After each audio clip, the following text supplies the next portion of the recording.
Hello, my name is Leslie Lax. I'm a consulting economist, and my education includes a bachelor's degree in political science and economics and a master's degree in economics. I am an active and engaged citizen, and I have a genuine caring for the social and economic well-being of all residents in our community. My wife Jean and I have 2 grown sons, and we really enjoy making Kamloops our home. In my free time, I play soccer and squash in organized leagues, and wherever possible, go hiking and canoeing in our great outdoors. So when we moved to Kamloops, Jean and I just fell in love with the city. It's an incredibly diverse city that welcomed us with open arms. We've got 2 very strong business districts on the north and south shore. We've got a vibrant arts and cultural community. We have recreational opportunities, and of course we've got the wonderful outdoors.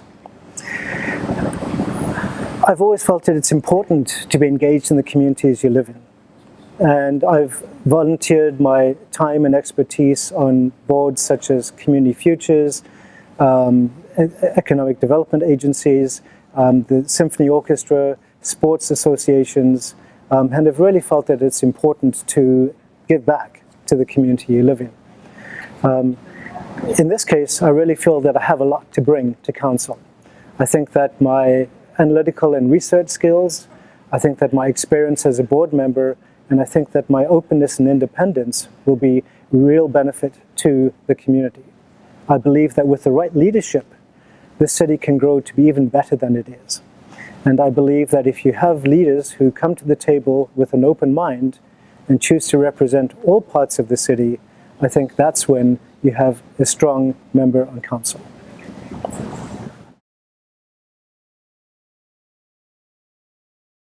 Okay. So a wise friend once said to me, you can't do everything well, but you can do 3 things excellently.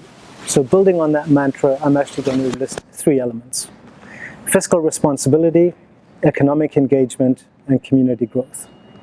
So with respect to fiscal responsibility, I really think that as a city we need to really understand and work well and respect the tax dollars that we receive. We need to make sure that we get best bang for the buck, so to speak, that the spending on services and investments really are to the benefit of the community. Taxes are likely to be the major source of funding for the foreseeable future.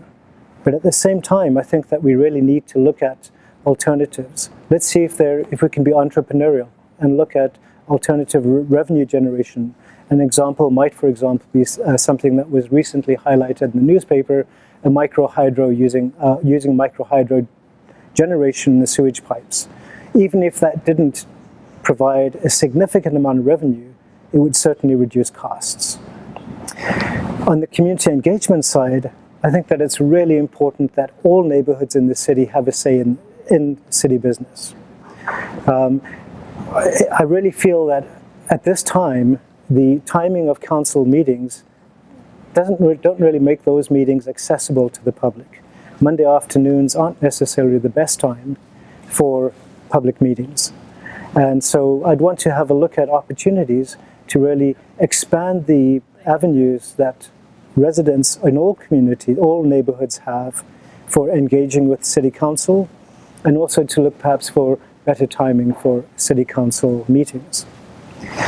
With respect to councillors themselves, the council agenda comes out on a Friday afternoon. There's not necessarily sufficient time to engage in research that might be needed for very complex issues.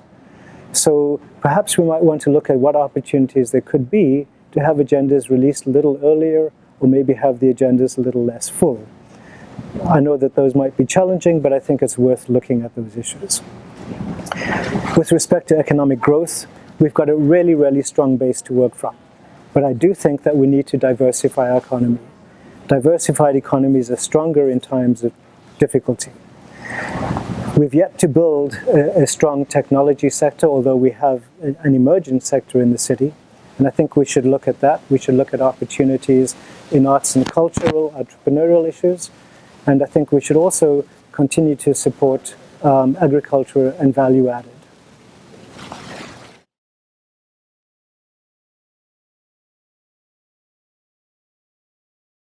So I think students, like all people, want a number of things. People want work that you're valued in. People want spaces and places to gather and recreate. People want recreational opportunities. People, and particularly in the case of students, want good post-secondary institutions. I think we do have a number of really good public spaces, but I think we should also perhaps look at engaging more with the young youth in the community to see how those spaces might be improved for youth access or meet the needs of youth. We do have an excellent entertainment industry in town, and there are areas, two areas in particular, that are concentrations for entertainment on the North Shore and on the South Shore. And I think that we should encourage entrepreneurs and investors who want to invest in new venues in those centers. But at the same time, we don't just want to centralize everything.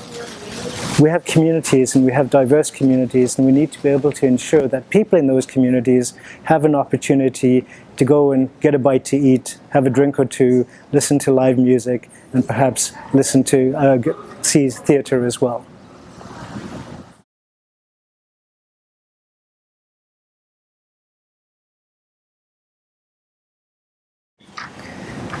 Well, Kamloops has just got so many opportunities, I couldn't possibly pick one. When you think of the city, we have excellent wineries in and very close to the city. We have brew pubs throughout. We have pubs and clubs.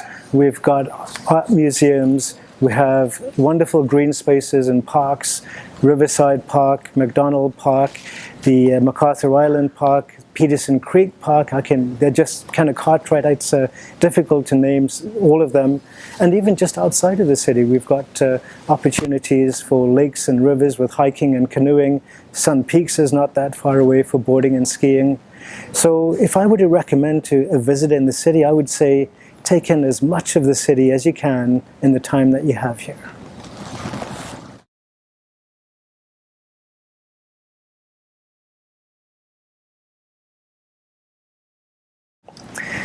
Well, the City of Kamloops is currently undertaking a community planning exercise, and part of that exercise is developing a transportation master plan.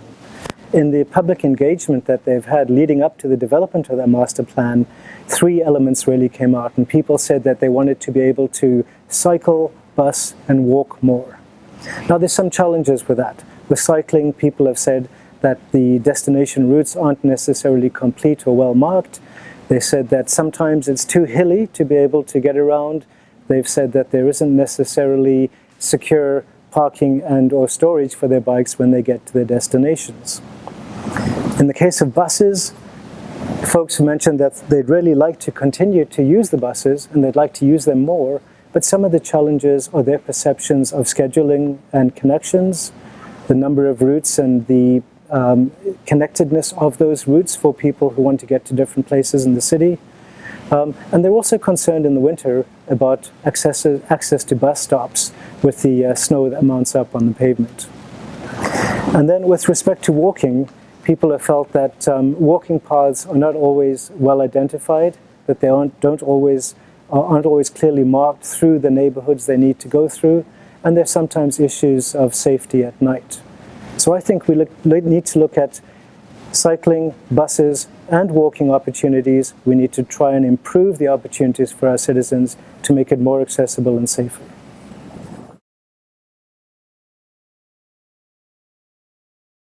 So I think that with our growing city, housing is going to be a huge issue. We're already seeing increasing prices and pressure on the housing market.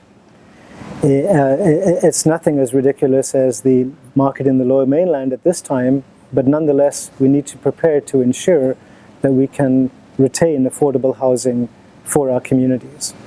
And with that in mind, we probably need to look at issues of densification, of infill within city areas, and we also need to look at improving transportation for outlying areas to make all parts of the city more accessible as it grows. I also think that we need to consider the issues of climate change and climate adaptation. Those, I believe, those issues are likely to put pressure on civic budgets.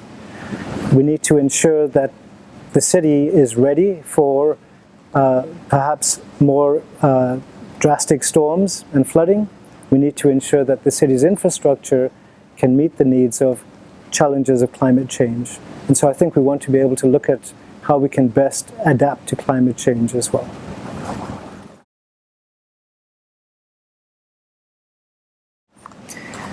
So I think our biggest opportunity lies in developing the businesses and the economy of the region. We need that opportunity because without jobs, people won't stay. We do have an emerging high-tech sector. While we don't yet have a critical mass in that sector, I think the city can encourage investment in high-tech so that once we reach that critical mass, we'll really be poised to grow in the future. I think we also need to look at arts and cultural business opportunities.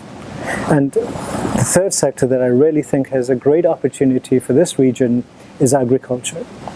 We've seen a growing number of wineries.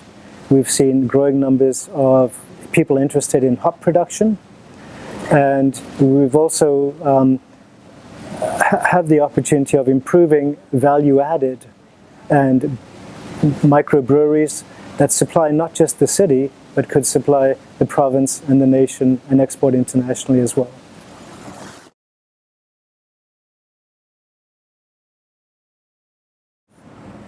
So on a personal level, I think I'm most proud of having worked with Jean to sustain a 33-year marriage. And I also think that I'm really proud of being able to have contributed to the growth of my sons into the wonderful human beings that they are today. People grow despite parents' best efforts, but I do think we have a small piece in contributing to their development. On a professional level, I'm really proud of the various career paths I've managed to develop and sustain since arriving in Canada as an immigrant in my 20s. And I'm most proud of being able to sustain my consulting business mostly through referrals from satisfied clients.